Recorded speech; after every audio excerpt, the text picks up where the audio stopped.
यथार्थ गीता। ओम श्री परमात्मने नमः। अथ 10वां अध्याय। श्री भगवान उवाच। महाबाहो अर्जुन, मेरे परम प्रभाव युक्त वचन को पुनः सुन, जो मैं तुझ अतिशय प्रेम रखने वाले के हित की इच्छा से कहूंगा। अर्जुन, मेरी उत्पत्ति को न देवता लोग जानते हैं और न महर्षिगण ही जानते हैं। श्री कृष्ण ने कहा, मेरा वह जन्म और कर्म अलौकिक है, इन कर्म चक्षुओं से देखा नहीं जा सकता। इसलिए मेरे उस प्रकट होने को देव और महर्षि स्तर तक पहुंचे हुए लोग भी नहीं जानते। मैं सब प्रकार से देवताओं और महर्षियों का आदि कारण हूं, जो मुझ जन्म मृत्यु से रहित, आदि अंत से रहित सब लोगों के महान ईश्वर को साक्षात्कार सहित विदित कर लेता है। वह पुरुष मरण धर्मा मनुष्यों में ज्ञानवान है, अर्थात अज, अनादि और सर्वलोक महेश्वर को भली प्रकार जानना ही ज्ञान है, और ऐसा जानने वाला संपूर्ण पापों से मुक्त हो जाता है, पुनर्जन्म को प्राप्त नहीं होता। श्री कृष्ण कहते हैं कि यह उपलब्धि भी मेरी ही देन है।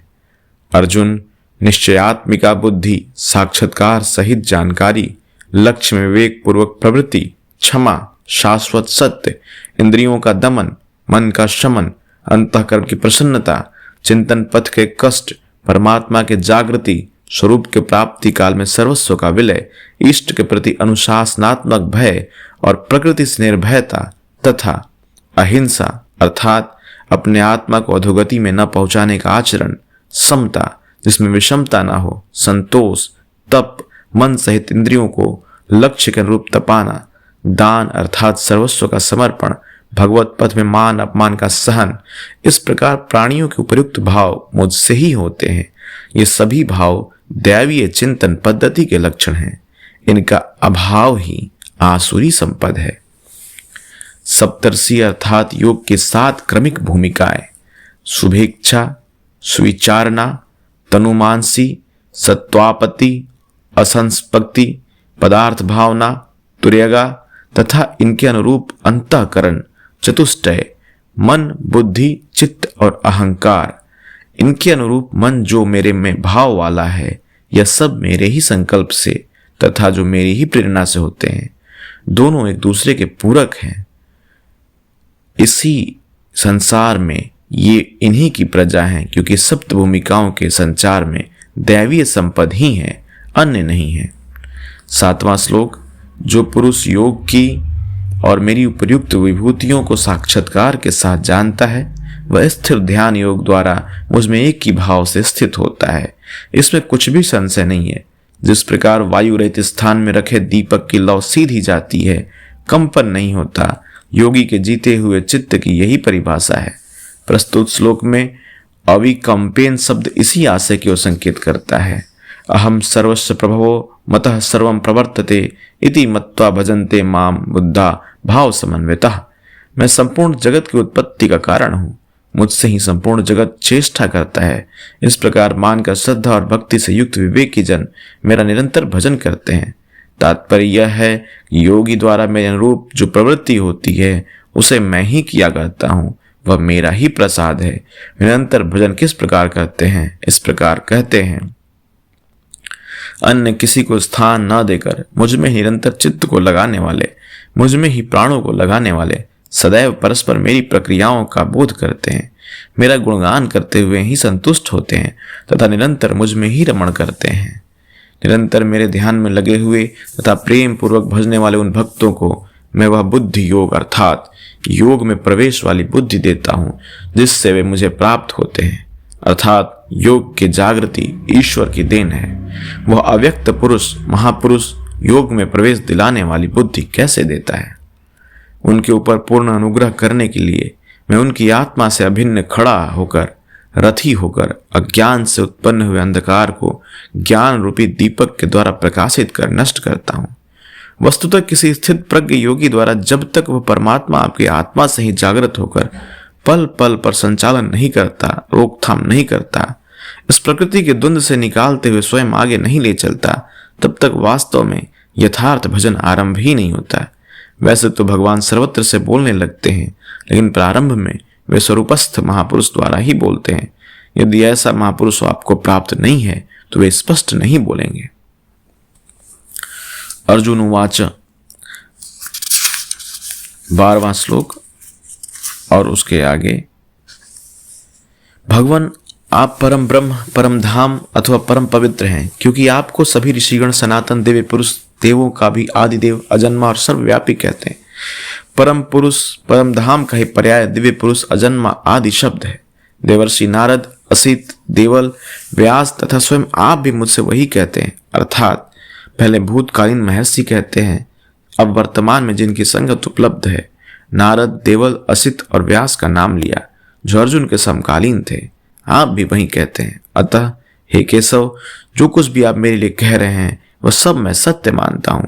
आपके व्यक्तित्व को न देवता और न दानव ही जानते हैं। हे भूतों को उत्पन्न करने वाले, हे भूतों के ईश्वर, हे देव देव, हे जगत के स्वामी, हे पुरुषों में उत्तम, स्वयं आप ही अपने आप को जानते हैं, अथवा जिसकी आत्मा में जागृत होकर आप जना देते हैं वही जानता है। यह भी आपके द्वारा आपका जानना हुआ, इसलिए आप ही अपनी उन दिव्य विभूतियों को संपूर्ण रूप से लेश मात्र भी शेष न रखकर कहने में सक्षम हैं, जिन विभूतियों द्वारा आप इन सब लोगों को व्याप्त करके स्थित हैं। हे योगिन, मैं किस प्रकार निरंतर चिंतन करता हुआ आपको जानूं, और हे भगवान, मैं किन किन भावों द्वारा आपका स्मरण करूं। हे जनार्दन, आप अपनी योग शक्ति को और योग की विभूति को फिर भी विस्तार पूर्वक कहिए। संक्षेप में तो इसी अध्याय के आरंभ में कहा ही है, पुनः कहिए, क्योंकि अमृत तत्व को दिलाने वाले इन वचनों को सुनने से मेरी तृप्ति नहीं होती। रामचरित जे सुनत अघाही, रस बिसेख जाना तिन नाही। रामचरितमानस में भी कहा गया है। जब तक प्रवेश नहीं मिल जाता तब तक उस अमृत तत्व को जानने की पिपासा बनी रहती है। प्रवेश से पूर्व रास्ते में ही यह सोचकर कोई बैठ गया कि बहुत जान लिया, तो उसने नहीं जाना। सिद्ध है कि उसका मार्ग अवरुद्ध होना चाहता है। इसलिए साधक को पूर्ति पर्यंत इष्ट के निर्देशन को पकड़े रहना चाहिए और उसे आचरण में ढालना चाहिए। अर्जुन की उक्त जिज्ञासा पर योगेश्वर श्री कृष्ण ने कहा। श्री भगवान उवाच 19वां श्लोक। कुरुश्रेष्ठ अर्जुन, अब मैं अपने दिव्य विभूतियों को, उनमें से प्रमुख विभूतियों को तुझसे कहूंगा, क्योंकि मेरी विभूतियों के विस्तार का अंत नहीं है। 20वां श्लोक। अर्जुन, मैं सब भूतों के हृदय में स्थित सबका आत्मा हूं तथा संपूर्ण भूतों का आदि, मध्य और अंत भी मैं ही हूं, अर्थात जन्म, मृत्यु और जीवन भी मैं ही हूं। मैं अदिति के 12 पुत्र में विष्णु और ज्योतियों में प्रकाशमान सूर्य हूं। वायु के भेदों में मरीचि नामक वायु और नक्षत्रों में चंद्रमा हूं। वेदों में मैं सामवेद अर्थात पूर्ण समत्व दिलाने वाला गायन हूं। देवों में मैं उनका अधिपति इंद्र हूं और इंद्रियों में मन हूं, क्योंकि मन के निग्रह से ही मैं जाना जाता हूं तथा प्राणियों में मैं उनकी चेतना हूं। 11 रुद्रों में मैं शंकर हूं। शंक अरह स शंकरः अर्थात शंकाओं से उपराम अवस्था में हूं। यक्ष तथा राक्षसों में मैं धन का स्वामी कुबेर हूं। 8 वसुओं में मैं अग्नि और शिखर वालों में सुमेरु अर्थात शुभों का मेल मैं हूं। वही सर्वोपरि शिखर है, न कि कोई पहाड़ी है। वस्तुतः ये सब योग साधना के प्रतीक हैं, यौगिक शब्द हैं। पुर की रक्षा करने वाले पुरोहितों में बृहस्पति मुझे ही जान, जिससे दैवी संपद का संचार होता है। और हे पार्थ, सेनापतियों में मैं स्वामी कार्तिकेय हूं। कर्म का त्याग ही कार्तिक है, जिससे चराचर का संहार, प्रलय और इष्ट की प्राप्ति होती है। जलाशयों में मैं समुद्र हूं। महर्षियों में मैं भृगु हूं और वाणी में मैं एक अक्षर ओमकार हूं, जो उस ब्रह्म का परिचायक है।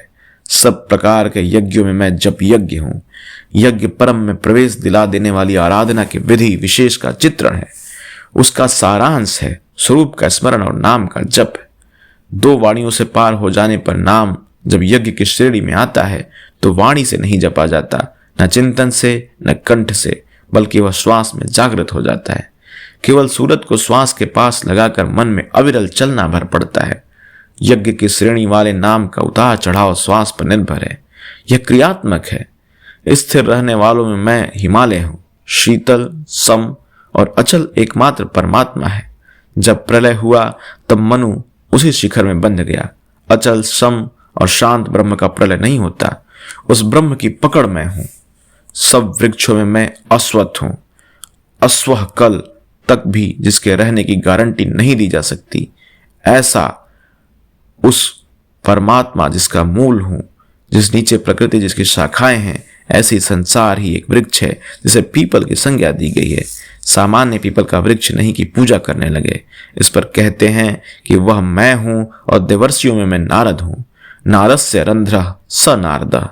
दैवीय संपद इतनी सूक्ष्म हो गई कि स्वर में उठने वाली ध्वनि पकड़ में आ जाए, ऐसी जागृति मैं हूं। गंधर्वों में मैं चित्ररथ हूं, अर्थात गायन चिंतन करने वाली प्रवृत्तियों में सब स्वरूप चित्रित होने लगे, वह अवस्था विशेष मैं हूं। सिद्धों में मैं कपिल मुनि हूं, काया ही कपिल है। इसमें जब लव लग जाए, ऐसी ईश्वरीय संचार की अवस्था में हूं। घोड़ों में मैं अमृत से उत्पन्न होने वाला उच्चैः स्रवा नामक घोड़ा हूं। दुनिया में हर वस्तु नाशवान है, आत्मा ही अजर अमर अमृत स्वरूप है। इस अमृत स्वरूप से जिसका संचार है वह घोड़ा मैं हूं। घोड़ा गति का प्रतीक है। आत्म तत्व को ग्रहण करने से मन में जब उधर गति पकड़ता है वही घोड़ा है। ऐसी गति मैं हूं। हाथियों में ऐरावत नामक हाथी मैं हूं। मनुष्यों में राजा मुझको जान, वस्तुतः महापुरुष ही राजा है जिसके पास अभाव नहीं है। 28वां श्लोक। शस्त्रों में मैं व्रज हूं, शस्त्रों में मैं वज्र हूं। गायों में कामधेनु हूं। कामधेनु कोई ऐसी गाय नहीं है तो दूध के स्थान पर मनचाहा व्यंजन परोसती है। ऋषियों में वशिष्ठ के पास कामधेनु थी। वस्तुतः गो इंद्रियों को कहते हैं। इंद्रियों का संयत होना इष्ट को वश में रखने वालों में पाया जाता है। जिसकी इंद्रियां ईश्वर के अनुरूप स्थिर हो जाती हैं, उसके लिए उसी की इंद्रियां कामधेनु बन जाती हैं। फिर तो जो इच्छा करिहु मन माही, हरि प्रसाद कुछ दुर्लभ नाही। उसके लिए कुछ भी दुर्लभ नहीं रहता। प्रजनन करने वालों में नवीन स्थितियों का प्रकट करने वाला मैं हूं। प्रजनन एक तो लड़का बाहर पैदा किया जाता है, चराचर में रात दिन पैदा ही होते हैं। चूहे चींटी रात दिन करते हैं, ऐसा नहीं, बल्कि एक स्थिति से दूसरी स्थिति, इस प्रकार वृत्तियों का परिवर्तन होता है। वह परिवर्तित स्वरूप में हूं। सर्पों में मैं वासुकी हूं। नागों में मैं अनंत शेष नाग हूं। वैसे यह कोई सर्प नहीं है। गीता की समकालीन पुस्तक श्रीमद् भागवत में इसके स्वरूप की चर्चा है कि इस पृथ्वी से 30,000 योजन की दूरी पर परमात्मा की वैष्णवी शक्ति है, जिसके सिर पर यह पृथ्वी सरसों के दाने की तरह भार रहित टिकी है। उस युग में योजन का पैमाना चाहे जो रहा हो, फिर भी यह पर्याप्त दूर है। वस्तुतः यह आकर्षण शक्ति का चित्रण है। वैज्ञानिकों ने इसे ईथर माना है। ग्रह उपग्रह सभी उसी शक्ति के आधार पर टिके हैं। उस शून्य में ग्रहों का कोई भार भी नहीं है। वह शक्ति सर्प की कुंडली की तरह सभी ग्रहों को लपेटे है। यही है वह अनंत जिसमें पृथ्वी धारण की जाती है। श्री कृष्ण कहते हैं, ऐसी ईश्वरीय शक्ति मैं हूं। जलचरों में उनका अधिपति वरुण हूं तथा पितरों में मैं अरेमा हूं। अहिंसा, सत्य, अस्तेय, ब्रह्मचर्य और अपरिग्रह 5 यम हैं। इनके पालन में आने वाले विकारों को काटना अरा है। विकारों के समन से पितृ अर्थात भूत संस्कार तृप्त होते हैं, निवृत्ति प्रदान करते हैं। शासन करने वालों में मैं यमराज हूं, अर्थात उपर्युक्त यमों का नियामक हूं। मैं दैत्यों में प्रहलाद हूं। पर प्लस आह्लाद, पर के लिए आह्लाद, प्रेम ही आह्लाद है, प्रेम ही प्रहलाद है। आसुरी संपद में रहते हुए ईश्वर के लिए आकर्षण विकलता आरंभ होती है, जिससे परम प्रभु का दिग्दर्शन होता है। ऐसा प्रेमोल्लास में हूं। गिनती करने वालों में मैं समय हूं। 1 2 3 4 ऐसी गिनती या क्षण, घड़ी, दिन, पक्ष, मास इत्यादि नहीं, बल्कि ईश्वर के चिंतन में लगा हुआ समय मैं हूं। यहां तक कि जागत में सुमिरन करे, सोवत में लवलाए। अनवरत चिंतन में समय मैं हूं। पशुओं में मृगराज अर्थात योग रूपी जंगल में गमन करने वाला हूं तथा पक्षियों में मैं गरुड़ हूं। ज्ञान ही गरुड़ है। जब ईश्वरीय अनुभूति आने लगती है तब यही मन आप अपने आराध्य की सवारी बन जाता है, और जब यही मन संशय से युक्त है तब सर्प होता है, डसता रहता है, योनियों में फेंकता है। गरुड़ विष्णु की सवारी है जो सत्ता विश्व में अनुरूप से संचारित है। ज्ञान संयुक्त मन उसे अपने में धारण करता है, उसका वाहक बनता है। श्री कृष्ण कहते हैं, इष्ट को धारण करने वाला मन मैं हूं। पवित्र करने वालों में मैं वायु हूं। शस्त्रधारियों में राम हूं। रमन्त योगिनः यस्मिन् स रामः। रमन्त योगिनः यस्मिन् स रामः। योगी किस में रमण करते हैं? अनुभव में। ईश्वर इष्ट रूप में जो निर्देशन देता है योगी उनमें रमण करते हैं। उस जागृति का नाम राम है, वह जागृति मैं हूं। मछलियों में मगर तथा नदियों में गंगा मैं हूं। हे अर्जुन, सृष्टियों का आदि अंत और मध्य मैं ही हूं। विद्याओं में अध्यात्म विद्या मैं हूं। जो आत्मा का आधिपत्य दिला दे वह विद्या मैं हूं। संसार में अधिकांश प्राणी माया के आधिपत्य में है। राग, द्वेष, काल, कर्म, स्वभाव और गुणों से प्रेरित है। इनके आधिपत्य से निकलकर आत्मा के आधिपत्य में ले जाने वाले विद्या मैं हूं, जिसे अध्यात्म विद्या कहते हैं। परस्पर होने वाले विवादों में ब्रह्म चर्चा में जो निर्णायक है, ऐसी वार्ता मैं हूं। शेष निर्णय तो अनिर्णित होते हैं। मैं अक्षरों में आकार, ओमकार तथा समासों में द्वंद्व नामक समास हूं। साधना की उन्नत अवस्था में मन सिमटते सिमटते केवल साधक और इष्ट आमने सामने रह जाते हैं। शेष कोई संकल्प नहीं रह जाता। स्वामी सेवक में संघर्ष है, किंतु द्वंद्व की यह अवस्था भगवान की देन है। अक्षय काल में हूं। काल सदैव परिवर्तनशील है, किंतु वह समय जो अक्षय, अजर, अमर परमात्मा में प्रवेश दिलाता है, वह अवस्था में हूं। विराट स्वरूप अर्थात सर्वत्र व्याप्त, सबको धारण पोषण करने वाला भी मैं ही हूं। मैं सबका नाश करने वाला, मृत्यु और आगे होने वालों की उत्पत्ति का कारण हूं। स्त्रियों में मैं यश, शक्ति, वाक, पटुता, स्मृति, मेधा अर्थात बुद्धि, धैर्य और क्षमा हूं। योगेश्वर श्री कृष्ण के अनुसार पुरुष दो प्रकार के होते हैं, अक्षर और अक्षर। संपूर्ण भूतादि को की उत्पत्ति और विनाश वाले ये शरीर क्षर पुरुष हैं। ये नर, मादा, पुरुष अथवा स्त्री कुछ भी कहलाएं, श्री कृष्ण के शब्द में पुरुष ही है। दूसरा है अक्षर पुरुष, जो कुटस्थ चित्त के स्थिर काल में देखने में आता है। यही कारण है कि इस योग पथ में स्त्री पुरुष सभी समान स्थिति के महापुरुष होते आए हैं, किंतु यहाँ स्मृति, शक्ति, बुद्धि इत्यादि स्त्रियों के ही गुण बताए गए। क्या इन सद्गुणों की आवश्यकता पुरुषों के लिए नहीं है? कौन ऐसा पुरुष है जो श्रीमान, कीर्तिमान, वक्ता, स्मरण शक्ति संपन्न, मेधावी, धैर्यवान और क्षमावान नहीं बनना चाहता? बौद्धिक स्तर पर कमजोर लड़कों में इन्हीं गुणों का विकास करने के लिए माता पिता पढ़ाई की अतिरिक्त व्यवस्था करते हैं। यहाँ कहते हैं कि लक्षण केवल स्त्रियों में पाए जाते हैं। ये गुण अर्जुन में भी थे, जबकि अर्जुन नर है। युद्ध के आरंभ में ही वह पीछे हट गया। भले ही शस्त्रधारी कौरव मुझे मार डाले गोविंद, मैं युद्ध नहीं करूंगा। भगवान ने कहा, अर्जुन, यदि तुम इस धर्म में युद्ध को नहीं करोगे तो स्वधर्म, कीर्ति और यश को खोकर पाप को प्राप्त होगे। वैरी लोग तुम्हारी अपकीर्ति का दीर्घ काल तक गायन करेंगे। माननीय पुरुष के लिए अपकीर्ति मृत्यु से भी बढ़कर होती है। यहाँ पुरुष के लिए भी कीर्ति आवश्यक बताया गया है।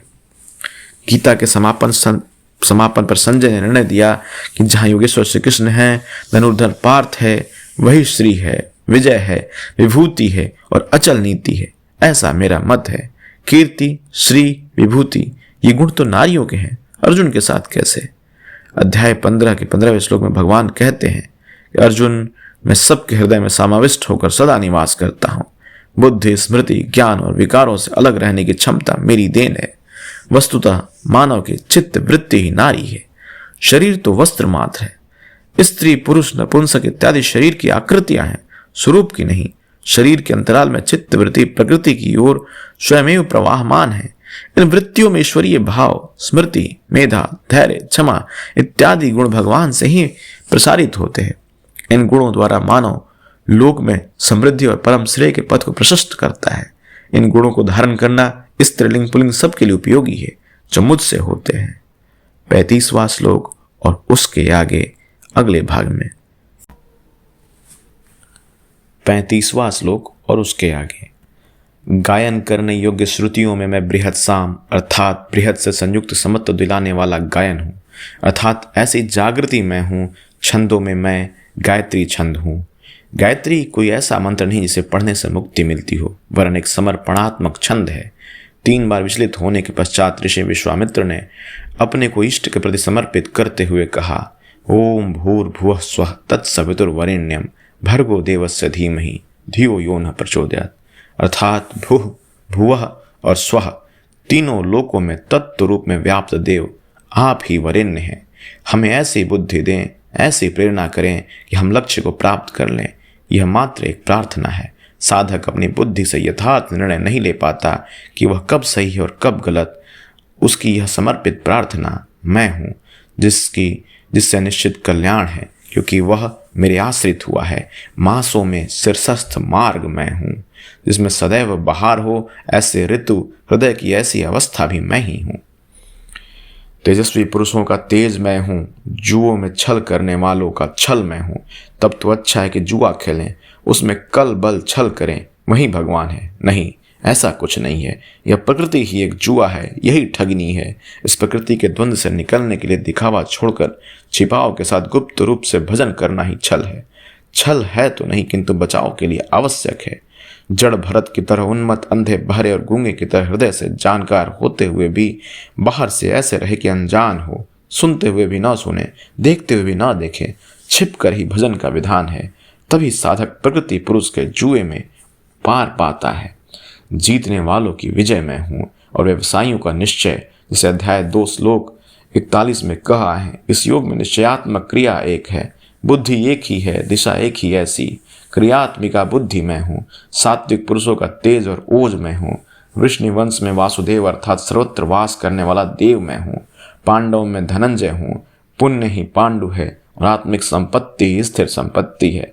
पुण्य से प्रेरित होकर आत्मिक संपत्ति को अर्जित करने वाला धनंजय मैं हूँ। मुनियों में मैं व्यास हूँ। परम तत्व को व्यक्त करने की जिसमें क्षमता है वह मुनि मैं हूँ। कवियों में उष्णा अर्थात उसमें प्रवेश दिलाने वाला काव्यकार मैं हूँ। दमन करने वालों में दमन की शक्ति मैं हूँ। जीतने की इच्छा वालों की मैं नीति हूँ। गुप्त रखने योग्य भाव में मैं मौन हूँ और ज्ञानवानों में साक्षात के साथ मिलाने वाली जानकारी पूर्ण ज्ञान मैं हूँ। अर्जुन, सब भूतों की उत्पत्ति का कारण भी मैं ही हूँ, क्योंकि क्षर और अचर ऐसा कोई भी भूत नहीं जो मुझसे रहित हो। मैं सर्वत्र व्याप्त हूँ, सब मेरे ही सकाश से हैं। परंतप अर्जुन, मेरी दिव्य विभूतियों का अंत नहीं है। अपनी विभूतियों का विस्तार तो मैंने संक्षेप में कहा है, वस्तुतः वे अनंत हैं। इस अध्याय में कुछ ही विभूतियों का स्पष्टीकरण किया गया है, क्योंकि अगले ही अध्याय में अर्जुन इन सबको देखना चाहता है। प्रत्यक्ष दर्शन से ही विभूतियां समझ में आती हैं। विचारधारा समझने के लिए इसी से थोड़ा अर्थ दिया गया। जो ऐश्वर्य युक्त, कांति युक्त और शक्ति युक्त वस्तुएं हैं, उनको तो मेरे तेज के एक अंश मात्र से उत्पन्न हुआ जान। अथवा अर्जुन, इस बहुत जानने से तेरा क्या प्रयोजन है? मैं संपूर्ण जगत को एक अंश मात्र से धारण करके स्थित हूँ। उपर्युक्त विभूतियों के वर्णन का तात्पर्य यह नहीं है कि आप या अर्जुन इन सभी वस्तुओं को पूजने लगे, बल्कि श्री कृष्ण का आशय केवल इतना ही है कि इन सब ओर से श्रद्धा समेट कर केवल उन अविनाशी परमात्मा में लगाएं। इतने से ही उनका कर्तव्य पूर्ण हो जाता है। 42वां श्लोक संपूर्ण हुआ और इस प्रकार ये विभूति वर्णन नामक 10वां अध्याय भी पूर्ण होता है। ओम हरिओम तत्सत। ओम हरिओम तत्सत।